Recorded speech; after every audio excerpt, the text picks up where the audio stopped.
Hello friends, आप सभी का स्वागत है आपके अपने यूट्यूब चैनल पे। आज हम देखेंगे जो हमारा प्रतिशत का वीडियो चल रहा है उसका चौथा और अंतिम भाग, जिसमें आपको मुख्य रूप से दो प्रकार के प्रश्न देखने मिलेंगे। एक है परीक्षा में उत्तीर्ण और अनुत्तीर्ण विद्यार्थियों पर आधारित और दूसरा है विविध प्रश्न पर आधारित। जो परीक्षा में उत्तीर्ण और अनुत्तीर्ण विद्यार्थियों पर आधारित प्रश्न हैं वो स्वयं 3 भागों में विभाजित है, जिसमें से एक भाग आपको प्रश्न क्वेश्चन के रूप में दिख रहा है। इसमें क्या है, आपको 2 सब्जेक्ट या 2 क्लास या 2 अलग अलग चीज़ों का पास या फेल परसेंट देगा और उन्हीं दोनों चीज़ों का, उन्हीं दोनों क्लासेस का, उन्हीं दोनों सब्जेक्ट्स का पास या फेल का टोटल परसेंट दे देगा। ठीक है, उसके बाद पूछेगा कि ओवरऑल बताइए क्लास में कितने प्रतिशत फेल हुए या कितने प्रतिशत पास हुए। ठीक है, तो जैसे जैसे प्रश्न आएगा वैसे वैसे मैं बताता चलूँगा। तो पास या फेल पर आधारित प्रश्न में पहला प्रकार का ये प्रश्न है, जिसमें आपको प्रश्न कहता है किसी परीक्षा में 60% विद्यार्थी गणित में, 70% अंग्रेजी में और 50% दोनों में उत्तीर्ण हुए। बताइए कुल कितने प्रतिशत विद्यार्थी उत्तीर्ण हुए। ठीक है, तो इस पे आपको बेसिकली एक फॉर्मूला लगाना पड़ेगा। आज का जो टॉपिक है वो 2 फॉर्मूलों पे बेस है। फॉर्मूला बोल भी सकते हैं या फॉर्मूला नहीं भी बोल सकते हैं। ठीक है, एक चीज़ इसमें जानने का आपको ज़रूरत ये है कि यदि समझ लीजिए आपका पास परसेंट दिया हुआ है 40% लोग पास हुए हैं, इसका मतलब फेल कितने लोग हुए हैं, फेल कितने परसेंट लोग हुए, 60% लोग फेल हुए हैं। 100 में से 40% घटाएंगे, बचेगा 60%। ठीक है, तो यही चीज़ आपको यहाँ ध्यान देना है कि गणित में 60% विद्यार्थी पास हुए हैं, इसका मतलब फेल कितने लोग हुए हैं। मैथ्स या गणित में फेल परसेंट आपको दिया है 100 - 60, मतलब 40% लोग गणित में फेल हुए हैं। इंग्लिश में पास परसेंट आपको दिया हुआ है 70%, तो इंग्लिश में फेल कितने लोग हुए हैं, 100 - 70 मतलब 30% लोग इंग्लिश में फेल हुए हैं। 50% दोनों में पास हुए हैं, मतलब दोनों में फेल कितने हुए हैं, 100 - 50 मतलब 50% लोग दोनों में फेल हुए हैं। क्लियर है। अब मैं यहाँ पास दिया हुआ और फेल क्यों निकाल रहा हूँ ये आपको अभी समझ आएगा। फॉर्मूला आपका कहता है कुल उत्तीर्ण लिखें या पास लिखें वो आपकी मर्जी, उत्तीर्ण प्रतिशत होगा 100 - एक विषय में फेल माइनस दूसरे विषय में फेल प्लस दोनों विषय में फेल, दोनों विषय में फेल। ये समझ लीजिए आपका फॉर्मूला है। अब एग्जैक्टली इसी फॉर्मूले को आपको याद नहीं करना है, बस इस फॉर्मूले को समझना है। कुल उत्तीर्ण प्रतिशत, ओवरऑल पास बताना है आपको दोनों सब्जेक्ट्स के स्टूडेंट्स को मिलाकर। पहला चीज़ ये ध्यान दीजिए कि कुल उत्तीर्ण यदि आपको बोला है तो यहाँ जो दोनों वाला चीज़ आप लिखेंगे दोनों में, वो इसके विपरीत रहना चाहिए। यदि यहाँ पास परसेंटेज निकाल रहे हैं, उत्तीर्ण परसेंटेज निकाल रहे हैं, तो यहाँ जो कॉमन डाटा होगा वो इसके विपरीत मतलब फेल परसेंट होगा। ठीक है, पहला चीज़ ध्यान रखने का। और आप 100 लेंगे, 100 मतलब क्योंकि ये पूरा डाटा आप देख रहे हैं परसेंटेज में दिया है, तो आप 100 से ही माइनस कर रहे हैं। 100 - एक विषय में फेल माइनस दूसरे विषय में फेल। अब यहाँ पे फेल लेना है कि पास लेना है, ये कौन निर्धारण करेगा, ये निर्धारण करेगा आपने जो दोनों विषय का डाटा लिया है ना, या दोनों चीज़ों का जो कंबाइंड डाटा लिया हुआ है वही डाटा यहाँ होना चाहिए। आपने यहाँ पे दोनों विषय में फेल लिया है तो प्रत्येक विषय में फेल का इंडिविजुअल डाटा लिखना पड़ेगा। अब ये फॉर्मूला आपका चेंज कैसे होगा, मान लीजिए इस प्रश्न में आपको बोला गया प्रतिशत विद्यार्थी उत्तीर्ण हुए, पास परसेंटेज पूछा है तो आप पास परसेंटेज निकाल रहे हैं। मान के चलिए यदि आपको पूछे कुल फेल परसेंटेज पूछे अनुत्तीर्ण कितने लोग हुए, तो इसका विपरीत सबसे नीचे में क्या आ जाएगा, जो प्लस में करेंगे दोनों में पास वाला लिखेंगे, दोनों में पास परसेंटेज प्रश्न में दिया होगा वो। अब क्योंकि यहाँ पे आपने पास लिखा तो ये क्या होगा, 100 तो रहेगा ही, माइनस एक विषय में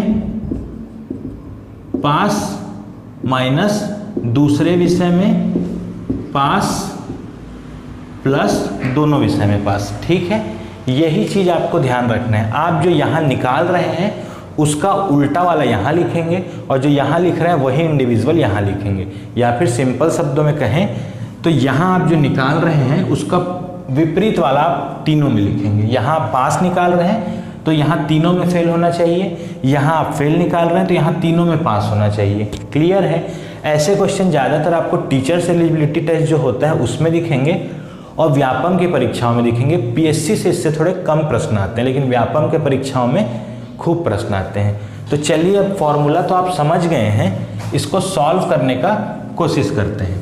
आपको प्रश्न में दिया हुआ है गणित में 60% पास हुए, अंग्रेजी में 70% और दोनों में 50%। आपको निकालना है प्रतिशत पास दोनों में, तो प्रतिशत पास दोनों में हो गया 100 माइनस एक विषय में फेल। इसके विपरीत निकालेंगे, यहाँ आपको टोटल परसेंट पास आप निकाल रहे हैं, इसके विपरीत क्या है? फेल। तो एक विषय में फेल, यहाँ आपको प्रश्न में दिया हुआ था पास, तो उसको आपने पहले फेल निकाला है 40। एक विषय में फेल 40, गणित में। इंग्लिश में कितना पास दिया हुआ है? 70, तो फेल कितने लोग हुए? 30 लोग। और दोनों में फेल आपको कितना दिया हुआ है? दोनों में फेल दिया हुआ है 50, क्योंकि दोनों में पास आपको दिया हुआ था 50, तो फेल 100 से आपने माइनस किया, तो ये हो गया प्लस 50। आपका आंसर क्या हो गया? 100 माइनस 40, 60 माइनस 30, 30 प्लस 50, 80%। इसका मतलब 80% स्टूडेंट्स ओवरऑल पास हुए हैं। क्लियर है? अब इसमें आप अपना दिमाग ये मत कंफ्यूज कीजिएगा कि ये जो 80% निकला ये दोनों में पास है कि एक में पास है। पास मतलब क्या होता है? जो व्यक्ति टोटल पास होता है उससे ही आप पास कहते हैं। एक में पास या एक में फेल को आप ना ओवरऑल फेल बोल सकते हैं ना ओवरऑल पास बोल सकते हैं। क्लियर है?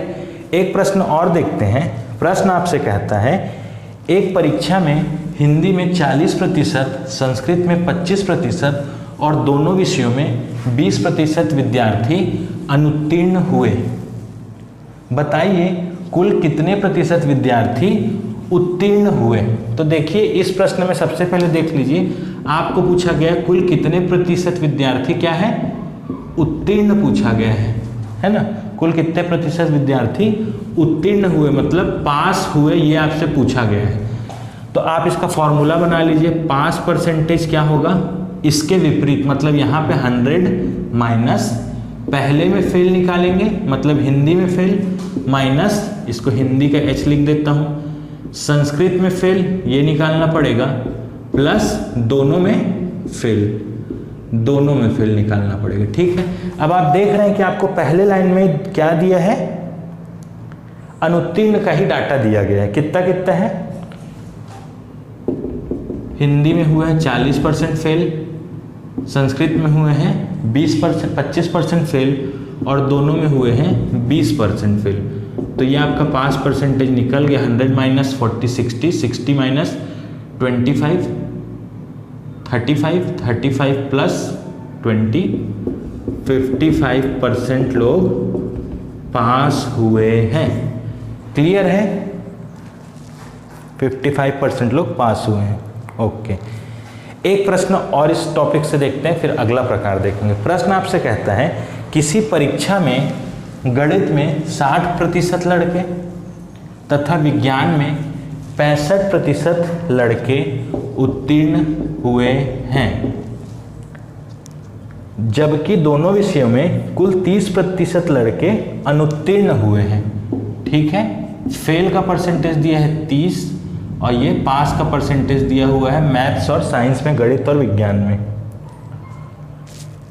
यदि परीक्षा में कुल 600 लड़के बैठे हों तो कुल कितने लड़के उत्तीर्ण हुए हैं? ठीक है? आपको देखिए प्रश्न में बोल रहा है कि कुल कितने लड़के उत्तीर्ण हुए हैं, मतलब पास प्रतिशत पूछ रहे हैं। तो फॉर्मूला क्या होगा? परसेंटेज पास बराबर 100 माइनस पास का उल्टा, पास का उल्टा क्या है? फेल। तो मैथ्स में आप देखेंगे कितने परसेंट फेल हुए हैं, माइनस साइंस में आप देखेंगे कितने परसेंट फेल हुए हैं, और प्लस दोनों में कितने परसेंट फेल हुए हैं, ये आप देखेंगे। तो 100 माइनस मैथ्स में फेल, लेकिन मैथ्स में आपको क्या है? पास परसेंटेज दिया है 40% पास हुए, मतलब फेल कितने परसेंट हुए हैं? सॉरी, 60% पास हुए मतलब फेल कितने परसेंट हुए? 40%। साइंस में पास परसेंट दिया है आपको 65% लोग पास हुए, मतलब फेल कितने परसेंट लोग हुए हैं? 35% लोग। और दोनों सब्जेक्ट्स में आपको फेल दिया हुआ है कितना? 30%। तो उसे तो एज इट इज़ आप 30 लिखेंगे। ये हो जाएगा 100 माइनस 40 60, 60 माइनस 35, नहीं 60 प्लस 30 करते हैं 90, 90 माइनस 35 55% लोग ओवरऑल पास हुए हैं। लेकिन इसमें आपको प्रश्न पूछा गया है कितने लड़के, मतलब संख्या पूछा गया, और कुल लड़कों की संख्या कितनी है, कुल स्टूडेंट्स की संख्या 600। तो 600 में से 55% लोग पास हुए हैं, तो ये क्या हो जाएगा आपका 55% 600 का। ये कितना आने वाला है 55 गुणा 6, 330 लड़के उस कक्षा में पास हुए हैं। क्लियर है। अब अगले टाइप में हम चलते हैं। जिस अगले टाइप का प्रश्न आपसे कहता है, बी टाइप का प्रश्न है, किसी परीक्षा में एक लड़का 40% तथा दूसरा लड़का 45% अंक प्राप्त करता है। दोनों लड़के उत्तीर्ण होने के लिए आवश्यक न्यूनतम अंक से क्रमशः 35 और 60 अंक अधिक पाते हैं। परीक्षा का पूर्णांक ज्ञात कीजिए। ठीक है, इस परीक्षा में टोटल मैक्सिमम मार्क्स क्या था ये आपको बताना है। तो अब आप देखिए, प्रश्न बोल रहा है कि एक स्टूडेंट 40% अंक प्राप्त किया है और वो जो मिनिमम पासिंग मार्क्स था उससे 35 नंबर ज़्यादा ले आया, और दूसरा लड़का 45% स्कोर करता है और जो मिनिमम पासिंग मार्क्स था उससे 60 नंबर ज़्यादा ले आता है। तो इसको सॉल्व करने का दो तरीका है। पहला तरीका हम देखते हैं कि आप मान लीजिए कि उस क्लास में पासिंग मार्क्स मतलब मैक्सिमम मार्क्स, ठीक है, मैक्सिमम मार्क्स, अधिकतम जो अंक हैं, मैक्सिमम मार्क्स जो है वो कितना होगा, x होगा, x मार्क्स होगा। ठीक है। अब देखिए, जो पहला स्टूडेंट है वो 40% लाता है, तो 40% किसका लाया होगा, x मार्क्स का। तो इसको आप लिखिए सब के साथ 40% x का। और देखिए, जब वो 40% ला रहा है तो वो पासिंग मार्क्स से कितना ज़्यादा ले आया है, 35 नंबर ज़्यादा ले आया। इसका मतलब अगर वो 35 नंबर कम लाता तो एग्जैक्टली वो पासिंग मार्क्स के जितना लाता। मान के चलिए उसका number, passing marks general exam में होता है 33 नंबर। अभी क्या है, अगर मैं आपसे बोलूं कि कोई लड़का जो है 33 नंबर पासिंग मार्क्स से 10 नंबर ज़्यादा ले आया है, मतलब वो 43 नंबर ले आया है, तो ये हो गया उसका 43 नंबर। और उसमें से यदि आप जितना ज़्यादा लाया वो माइनस कर दो तो हो जाएगा 33 नंबर। क्लियर है। तो वो 40% जो प्राप्त हुआ है वो 35 नंबर ज़्यादा आ गया है मिनिमम मार्क्स से। तो यदि मैं इस मार्क्स से, इस अंक से 35 अंक घटा दूँ तो ये क्या हो गया, जो मिनिमम पासिंग मार्क्स था वो हो गया। ठीक है। और उसी प्रकार दूसरे लड़के ने 45% प्राप्त किया है, किसका, इसी मैक्सिमम मार्क्स का। अधिकतम अंक ही 45% दूसरे लड़के ने लाया है और उसने मिनिमम पासिंग मार्क्स थे, न्यूनतम पास होने का जो अंक था उससे 60 नंबर ज़्यादा ले आया। मतलब इससे यदि मैं 60 घटा दूं तो वो एग्जैक्टली पासिंग मार्क्स जितना हो जाएगा, तो मैं इससे 60 घटा देता हूँ। अब देख रहे हैं ये भी पासिंग मार्क है, ये भी पासिंग मार्क है, दोनों मतलब एक दूसरे के बराबर है। इसको हम सॉल्व करते हैं तो 40, इसको पक्षांतर करते हैं, -60 को इधर ले आते हैं, तो -35 -60 बराबर 45x बटा 100 माइनस 40x बटा 100, ये -60 इधर आके +60 होगा। ठीक है। 35 60 में से 35 क्या हो गया 25 बराबर 45x में से 40x बच गया, हो गया 5x बटा 100। तो 5x बराबर हो गया 25 गुणा 100, x बराबर हो गया 25 गुणा 100 बटा 5। तो 5 को 5 बार काट दिए, मतलब 500 मार्क्स अधिकतम अंक है। आपने x तो उसी को माना, मैक्सिमम मार्क्स को आपने x माना, मतलब अधिकतम अंक उस परीक्षा में 500 थे। ये हो गया एक तरीका। अब दूसरा तरीका देखते हैं, इसको आप और कैसे सॉल्व कर सकते हैं जो थोड़ा जल्दी होगा। तो देखिए, एक व्यक्ति ने, एक स्टूडेंट ने 40% मार्क्स लाया, दूसरे स्टूडेंट ने 45% मार्क्स लाया। ठीक है। दोनों में प्रतिशत अंतर कितना है, प्रतिशत अंतर है आपका 45 माइनस 40, मतलब 5% के दोनों के नंबर में 5% का अंतर है। किसमें, प्रतिशत में। और अंकों में अंतर देखिए, इसने जितना भी अंक पाया है वो पासिंग मार्क्स से 35 ज़्यादा है, और इसने जितना नंबर पाया है वो पासिंग मार्क्स से 60 ज़्यादा है। उदाहरण के तौर पे समझाने के लिए बोलता हूँ, मान लो पासिंग मार्क्स रहा होगा 100 नंबर, तो ये कितना पाया है 100 + 35, मतलब 135 नंबर एक ने पाया है, और दूसरे ने 100 में 60 ज़्यादा पाया, मतलब 160 नंबर ज़्यादा पाया। तो अब देखिए, आप 160 से 35 को घटाइए, कितना आएगा 25, या फिर डायरेक्ट 60 से भी 35 को घटाएंगे तो भी 25 आएगा। अब कुछ लोग सोचेंगे कि यहाँ तो 1 था इसलिए हो गया, इसको चलो 1 नहीं, इसको मैं ले लेता हूँ 70 नंबर। 70 नंबर ये पासिंग मार्क्स रहा हो तो 70 + 35 कितना हो गया 105, और 70 + 60 कितना हो गया 130। 105 और 130 का अंतर कितना है 25 अभी भी। तो कहने का ये मतलब है कि जो उन्होंने अधिक नंबर पाया है पासिंग मार्क्स से, उनका अंतर ही उसका क्या है अंतर है। तो अंकों में अंतर क्या है, अंकों में अंतर कितने का है, इसको भी आप लिखिए 60 - 35। ये कोई शॉर्टकट नहीं है, ये बिल्कुल कन्वेंशनल है। इसको आप रिटन एग्जाम में भी लिखेंगे कन्वेंशनल में तो भी पूरे नंबर मिलेंगे। ठीक, अंकों में अंतर है 25, प्रतिशत में अंतर है 5%। मतलब ये 5% किसको प्रदर्शित कर रहा है 25 मार्क्स को ही। अब इसको आप किसी भी इससे निकालिए कि यदि 5% 25 के बराबर है तो 100% किसके बराबर होगा 25/5 गुणा 100 के बराबर होगा। या फिर मैं जो आपको बताया हूँ ज्ञात प्रतिशत बटा अज्ञात प्रतिशत गुणा दिया हुआ मान बटा ज्ञात प्रतिशत गुणा अज्ञात प्रतिशत। ठीक है, ये वाला formula given value upon known percent into unknown percent, दिया हुआ राशि बटा ज्ञात प्रतिशत गुणा अज्ञात प्रतिशत, उसमें लगाइए। इसको कैसे करेंगे, दिया हुआ राशि क्या है, दिया हुआ राशि 25 ऊपर रखे, इस दिए हुए राशि का ज्ञात प्रतिशत, ये दिया हुआ राशि कितने प्रतिशत है 5% के बराबर है। और आपको प्रश्न में क्या निकालना है 100% निकालना है पूर्णांक। तो क्या हो गया 5 से 5 बार कटा 500 मार्क्स आंसर आ गया। क्लियर है, ये समझ आया। यदि समझ नहीं आया तो वीडियो को 2 बार 3 बार 4 बार देखिए। चलिए अगला प्रकार का प्रश्न टाइप सी का एक प्रश्न देखते हैं। प्रश्न आपसे कहता है एक परीक्षा में 78% लड़के उत्तीर्ण हुए, यदि 110 लड़के अनुत्तीर्ण हुए तो ज्ञात कीजिए परीक्षा में कुल कितने लड़के सम्मिलित हुए। ठीक है, आपको बोल रहे हैं क्या कि 78% जो स्टूडेंट हैं वो क्या हुए पास हुए हैं। ये पास का प्रतिशत दिया है और ये फेल का नंबर दिया है। ठीक है, तो चाहे आप इसको प्रतिशत में निकालो चाहे इसको नंबर में।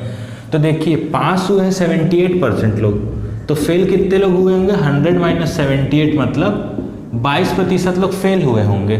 फेल होने वाले स्टूडेंट्स की संख्या दिया है 110। क्लियर है, तो वही हो गया 22% आपको संख्या में 110 दे रहा है। तो गिवन अननोन नोन वाले से क्या होगा 110 दिया हुआ मान है, इसका प्रतिशत मान क्या है 22%। 110 यदि 22% है तो आपको टोटल लड़के निकालना है कितने परसेंट 100% स्टूडेंट। तो 22 एक बार 22 5 बार मतलब 500 लड़के उस कक्षा में होंगे जिनका ये पास फेल का प्रतिशत दिया है। क्लियर है। एक अगला प्रश्न देखते हैं। प्रश्न आपसे कहता है किसी परीक्षा में 500 लड़के और 300 लड़कियां सम्मिलित हुई, यदि लड़के 70% तथा लड़कियां भी 70% उत्तीर्ण हुई तो कुल कितने प्रतिशत परीक्षार्थी अनुत्तीर्ण हुए। ठीक है, 500 बॉयज़ हैं और 300 गर्ल्स हैं। बॉयज़ भी 70% पास हुए, गर्ल्स भी 70% ही पास हुई हैं। तो आपको बताना है कुल कितने परीक्षार्थी अनुत्तीर्ण हुए प्रतिशत में। तो देखिए 70% बॉयज़ फेल हुए तो बॉयज़ 70% पास हुए हैं तो फेल कितने लोग हुए होंगे 30% बॉयज़ फेल हुए होंगे। अब 30% बॉयज़ का प्रतिशत में निकाल लो। 500 का 30% क्या होगा 500 का 10% होगा 50, तो 30% हो गया 150।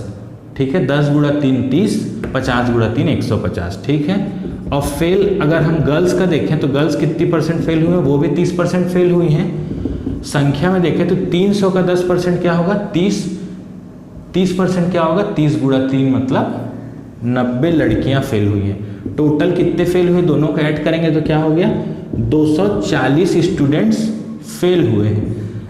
टोटल स्टूडेंट्स कितने हैं, टोटल स्टूडेंट्स हैं 500 प्लस 300 मतलब 800 टोटल स्टूडेंट्स हैं, जिसमें से 240 फेल हुए। तो प्रतिशत में आपको बताना है 240 800 का कितना प्रतिशत है 240 800 का कितना प्रतिशत है 800 एक बार 800 8 बार 8 3 बार मतलब 30% स्टूडेंट्स फेल हो गए हैं। क्लियर है। तो तो अगला प्रकार है विविध प्रकार। इसमें आपको सभी टॉपिक्स के समावेशन कॉम्बिनेशन देखने मिलेंगे जो सबसे ज़्यादा एग्जाम्स में पूछा जाता है। तो प्रश्न चालू करने से पहले मैं आपको इसका बेसिक बताता हूँ होता क्या है। उदाहरण के लिए अपन लेते हैं कि एक पार्टी हो रही है या फिर एक क्लास ले लीजिए, कुछ भी एक क्लास ले लेते हैं। क्लास है जिसमें टोटल 10 बच्चे बैठे हुए हैं, ठीक है। 10 बच्चों में से मान के चलिए कि 5 बच्चों के पास नीले कलर की पेन है। 5 बच्चों के पास नीले कलर की पेन है, ये ब्लू वाले हैं। 7 बच्चों के पास हरे कलर की पेन है, ग्रीन वाले हैं।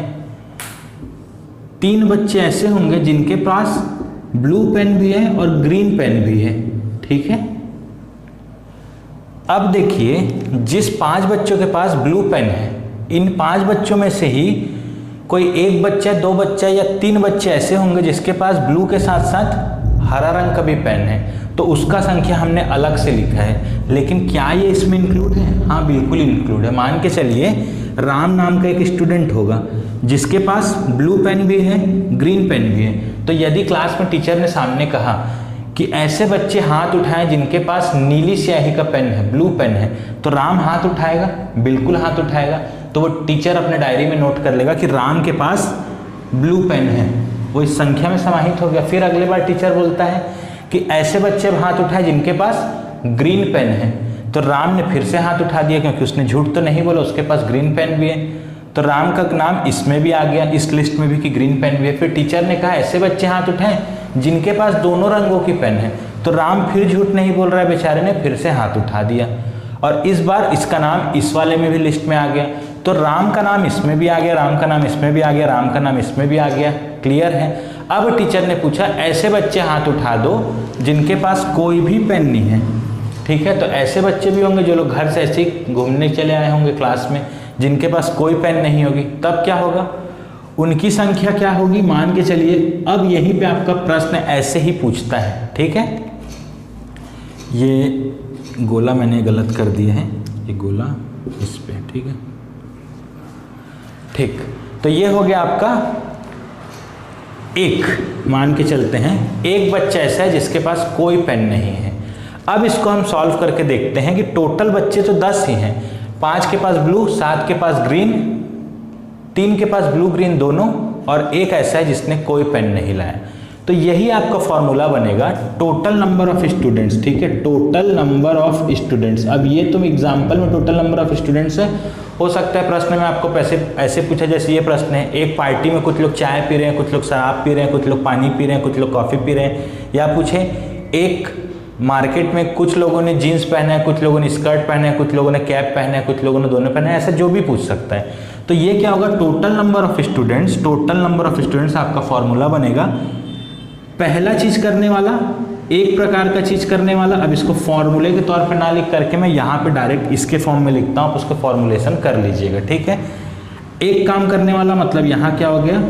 इस प्रश्न के हिसाब से नीली स्याही रखने वाला, ठीक है। 5 लोगों ने नीली स्याही रखी है, 7 लोगों ने ग्रीन स्याही रखी है, मतलब 5 + 7 ग्रीन स्याही।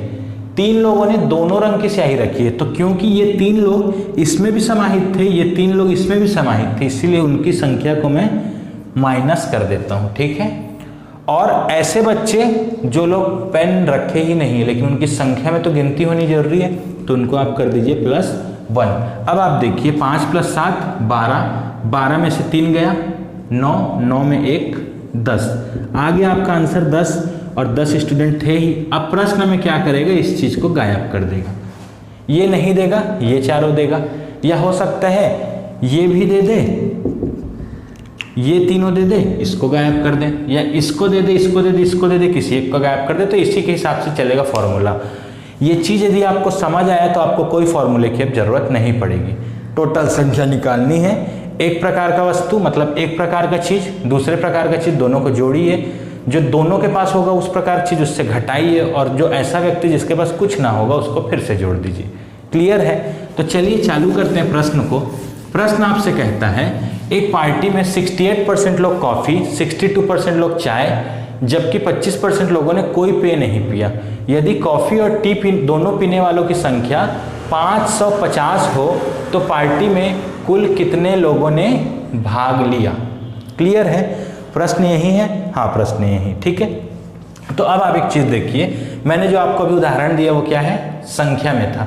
यहाँ आप देख रहे हैं कि प्रतिशत भी दिया है, संख्या भी दिया है। तो आप क्या है, या तो इसको टोटल को आप परसेंट में चेंज कीजिए, या फिर क्योंकि संख्या दिया है और आपको इसको प्रतिशत में चेंज करते तो बनेगा नहीं कि ये कितने प्रतिशत है, तो भलाई इसमें होगी कि आप सभी चीज़ों को संख्या में ले आइए। तो आप मान लीजिए, लेट कर लीजिए कि टोटल नंबर ऑफ पर्सन्स या टोटल नंबर ऑफ व्यक्ति उस पार्टी में कितने थे, एक्स लोग थे।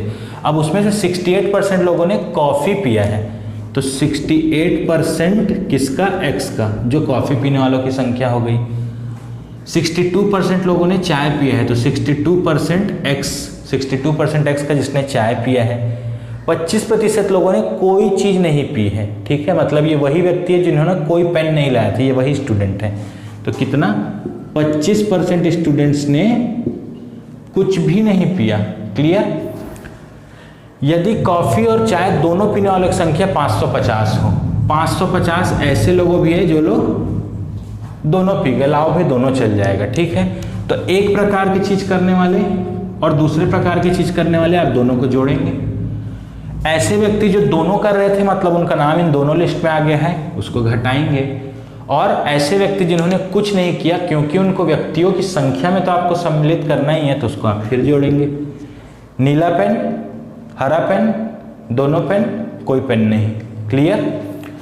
इसको अब आप सॉल्व करेंगे तो टोटल नंबर ऑफ पर्सन्स निकल जाएगा। टोटल नंबर ऑफ पर्सन्स आपने क्या माना हुआ है, एक्स, मतलब ये सभी एक्स के बराबर है। इसको आप सॉल्व करते हैं, 68x + 62x कितना हो गया, 130x बटा 100 माइनस 550 प्लस, अच्छा 25x बटा 100 को भी मैं इसके साथ जोड़ लेता हूँ, तो 25x बटा 100 माइनस 550 बराबर x। इस x को मैं इस तरफ लिखता हूँ, ठीक है, कोई दिक्कत नहीं। 130 और 25 कितना हो गया, 155x बटा 100। इस 550 को पक्षांतर कर देता हूँ, इस x को इधर ले आता हूँ, तो प्लस x क्या हो जाएगा, माइनस x। 550 माइनस में था, ये इधर जाके प्लस में हो गया। 155x, 100 का इससे गुणा करूँगा माइनस 100x, ये 100 अब क्योंकि इसके नीचे भी आ गया तो उधर पक्षांतर कर देता हूँ। 550 गुणा 100, 155 में से 100 गया, हो गया 55x बराबर 550 गुणा 100, x बराबर 550 गुणा 100 बटा 55, तो 55 10 बार, ये क्या हो गया 1000। और x आपने क्या माना है, कुल व्यक्तियों की संख्या जिन्होंने वो पार्टी अटेंड किया, मतलब आंसर आ गया 1000। आशा करता हूँ ये क्वेश्चन समझ आया हो। ये क्वेश्चन आपके एग्जाम्स में पूछे भी जाते हैं। क्लियर है? अब अगला क्वेश्चन देखते हैं जिसको बुकों में अलग टाइप से दिया हुआ है। इसको एक्चुअल में उसके बाद दिया, लेकिन मैंने इसको पहले पढ़ाया ताकि आपको एक ही चीज़ में कॉन्सेप्ट आ जाए, ठीक है। अब देखिए, यदि आपको प्रश्न में ये ना दिया होता कि दोनों, मतलब क्या, जबकि 25% लोगों ने कोई पे नहीं पिया, तो जो आपने 25% लोगों ने कोई पे नहीं पिया, यदि ये नहीं दिया है तो इसका मतलब आप मान सकते हो कि इसको मैं 0 ले लूँ, जो चीज़ नहीं दिया उसको 0 लेते चलिए, तो आपको अलग फॉर्मूला बनाने की ज़रूरत नहीं पड़ेगी। उसी आधार पर अगला प्रश्न आपसे कहता है, एक छात्रावास में 800 लड़के रहते हैं, 75% लड़के हॉकी तथा 50% लड़के फुटबॉल खेलते हैं। यदि प्रत्येक लड़का हॉकी अथवा फुटबॉल अथवा दोनों अवश्य खेलता हो तो कितने लड़के दोनों खेल खेलते हैं? ठीक है, 800 लड़के टोटल हैं। अच्छा, इस चीज़ का एक बेसिक है, इस विविध प्रकार के जो हम कर रहे हैं अपन, उसमें आपको क्या है, ये चीज़ देखना जरूरी है कि प्रत्येक व्यक्ति कुछ कर रहा है कि कुछ नहीं कर रहा है। जैसे इस प्रश्न में बोला गया है कि प्रत्येक लड़का कुछ ना कुछ जरूर खेलता है, ठीक है। इसका मतलब वो जो एक पॉइंट था कि जैसे इससे पहले वाले क्वेश्चन में कि 25% लोग ना ही चाय पीते ना ही कॉफ़ी पीते, तो वहाँ पर उनकी संख्या उसने दी हुई थी 25%। लेकिन किसी प्रश्न में यदि ये शब्द नहीं बोला गया कि अनिवार्यता कोई ना कोई कार्य कर रहे हैं, तब तक आप उसको 0 नहीं ले सकते, ठीक है। अभी मैं बताता हूँ क्या होगा। 75% लोग क्या है, हॉकी खेल रहे हैं, 50% लोग फुटबॉल खेल रहे हैं, टोटल लड़के हैं 800। आपको बताना है दोनों खेल खेलते हैं कितने लोग हैं, ठीक है। तो देखिए आप इसमें क्या है, सभी को संख्या में लेके चलिए या फिर प्रतिशत में भी ले सकते हैं, क्योंकि यहाँ 800 दिया है तो आप इसको क्या है 100% भी मान सकते हैं, लेकिन हम संख्या में लेकर के चलेंगे। क्लियर है। तो टोटल संख्या हो गया 800, ये x के बराबर जो आपने पिछले क्वेश्चन में x माना ये 800 है। अब इसमें से 75% लोग हॉकी खेल रहे हैं, तो 75% किसके, 800 का 75% हॉकी खेल रहा है। 50% लोग फुटबॉल खेल रहे हैं, किसका, 800 का 50% लोग फुटबॉल खेल रहा है। ये और ये प्लस होगा, माइनस ऐसे जो दोनों खेल रहे हैं जिनका नाम दोनों लिस्ट में आ गया है तो वो हमको नहीं पता, तो उसकी संख्या हम ले लेते हैं x लोग दोनों खेल रहे हैं। अब देखिए जो ध्यान देने योग्य बात है, यदि आप इसको प्रतिशत में लेते, ये प्रतिशत में, ये प्रतिशत में, तो यहाँ आपका आंसर प्रतिशत में ही आता और वहाँ गलत होने का गुंजाइश होता है, ठीक है। तो क्योंकि आपने सब संख्या में लिया है तो लेट किया है वो भी संख्या, सब प्रतिशत में लेते हैं तो लेट भी प्रतिशत में होता। क्लियर है। तो अब देखिए 8, अच्छा एक चीज़ और, अब यहाँ क्या ऐसा दिया था कि ऐसे स्टूडेंट्स हैं जो कुछ नहीं खेलते, साथ दिया अनिवार्यता सबके सब कुछ ना कुछ खेल रहे हैं, इसीलिए यहाँ जो आप +0 करते हैं, कर दीजिए +0 लिख दीजिए। नहीं दिया है कुछ तो कुछ ना भी लिखेंगे तो चलेगा, जो इससे पहले क्वेश्चन में आपने प्लस किया था, ठीक है।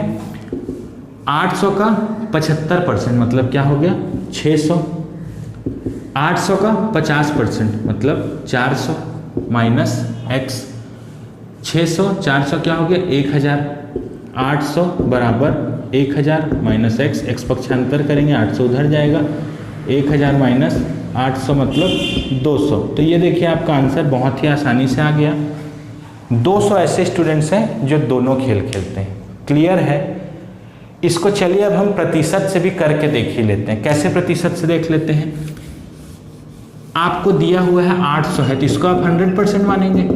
अब प्रतिशत में लगाते हैं कुल संख्या मतलब 800, 800 को आप प्रतिशत में लिख दीजिए 100। अब इसमें प्रतिशत लिखिए चाहे मत लिखिए आपकी मर्जी। 100% बराबर हॉकी खेलने वालों का कितना है 75% प्लस फुटबॉल खेलने वालों का कितना है 50% माइनस x%, लेट कर लीजिए ऐसा परसेंटेज जो कुछ नहीं खेल रहे हैं। क्लियर है। तो उसको क्योंकि प्रतिशत है, अब प्रतिशत सबसे हटा भी सकते हैं या शुरू से नहीं भी लिखेंगे तो कोई भयंकर प्रॉब्लम नहीं होने वाला है। ठीक है। अब इसको सॉल्व कीजिए। 75 + 50 कितना हो गया 125 माइनस x 100 बराबर, पक्षांतर करेंगे x को इधर तो x बराबर 125 माइनस 100 मतलब 25। अब देखिए आपने क्या है इसको प्रतिशत में माना हुआ है तो ये तो प्रतिशत में आया। 25% मतलब 25% स्टूडेंट ऐसे हैं जो दोनों चीज़ खेलते हैं। तो 25% किसका, इस 800 का। तो 800 का 25%, 25% 800 का, तो क्या हो गया 200 स्टूडेंट जो दोनों खेलते हैं। चाहे प्रतिशत में सबको ले आइए चाहे संख्या में सबको ले जाइए। ठीक है। तो आशा करता हूँ पूरे प्रतिशत के आपके प्रश्न समझ आए हैं। यदि समझ आए हैं तो वीडियो को लाइक और शेयर कीजिए और चैनल को सब्सक्राइब कीजिए। इसका अगला भाग जो आएगा वो विगत वर्षों में पूछे गए प्रतिशत से सभी प्रश्नों का संग्रह होगा। Thank you.